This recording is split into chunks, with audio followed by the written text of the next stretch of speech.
Here at the Grand at 92.9, and it's 8:52, and I have my buddy here, Ian Evans, who is about to, well, I guess in a week and a bit, is about to head to Australia and enjoy the climate, I'm sure, but perhaps in a slightly more adventuresome way than many people would enjoy and especially the area that you're going to, Ian. Yeah, that's correct, actually, Vic. I'm going to be going from Perth to Sydney by bicycle, so it's over 5,000 kilometers, and I've got about 3 months set aside to do the trip. 2 months cycling, and hopefully a month of not cycling and enjoying the rest of the continent, you know. Now, that part of that is over some pretty hot areas, like you were saying. What was the temperature? The 48 or something? Yeah, it's 48 in the summer, and that's the Nullarbor Plain or the Nullarbor Desert. That's about 1,500 kilometers, where there really isn't very much at all. There's a few roadhouses, a couple of gas stations. That's a big challenge because it's very flat. And the big issue with cycling is the wind, and so I'm praying for a tailwind. I've done a bit of research, and this time of year should be a tailwind. But it shouldn't be that hot because it's going into their winter, so it should be 20 degrees, not hopefully 48. Well, it's slightly different than Iceland, although there you had a bit of a problem with wind too, right?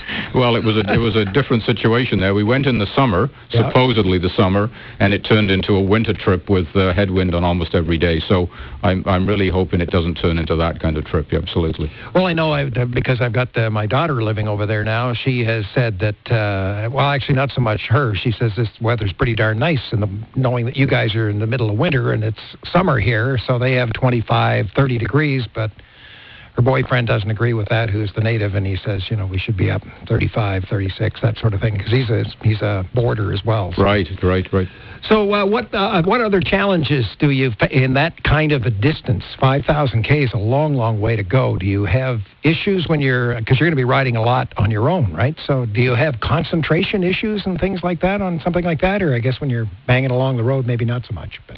Well, I think some of the challenges are, yes, the whole trip is on my own. The first few days I'm cycling with a very good friend from Perth, and then he has to head back to Perth. But the big challenge is twofold, really. It's just the day-to-day beating on your body of 100 kilometers a day, every day, and it turns into a routine, but also the bike. And really, it's a psychological thing, too, the concentration and the focus on the small goals, not the big goal, because if you try and focus on the end too soon, you'll psych yourself out. So really, it's focusing every day. Where's the next goal to get to? Well, I was fascinated by you saying how you move parts for your car, for your bike, and food and things like that. It's kind of a unique idea, I think. Right. Don't tell anyone about the car, Vic, as well. That's something I've got tucked on the side there. I'm joking. Actually, no. The first stop is the post office. Big box shipped down the road about 1,000 miles with some food and some supplies, and so really I don't have to carry everything with me, and that's part of the key, of course.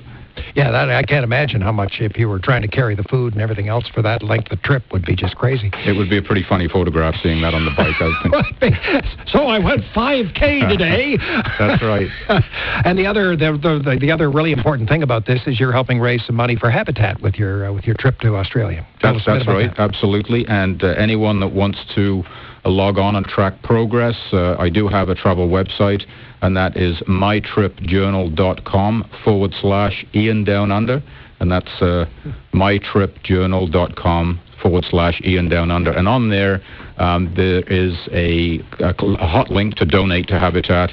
There's also a promotional video, and I'll be updating that blog whenever I get internet coverage, which could be every few days or every few weeks. And so I will be updating that. And anyone interested in that, send me a message on that website, and I'll hook you into the connection there. And with any luck at all, you and I will chat on the phone. Absolutely, at various points on your trip. That's the plan. And notice I say plan. Yeah, you can never. It depends where we are. I was going to say you can never plan on things like that. Anyway, we wish you well. It's just an amazing trip and another wonderful experience for a guy that's had a bunch of them when he's out there biking around. It's incredible. Absolutely, and I really appreciate being on the radio, Vic. Thanks for the opportunity. Not a problem. keep a link among the 12 communities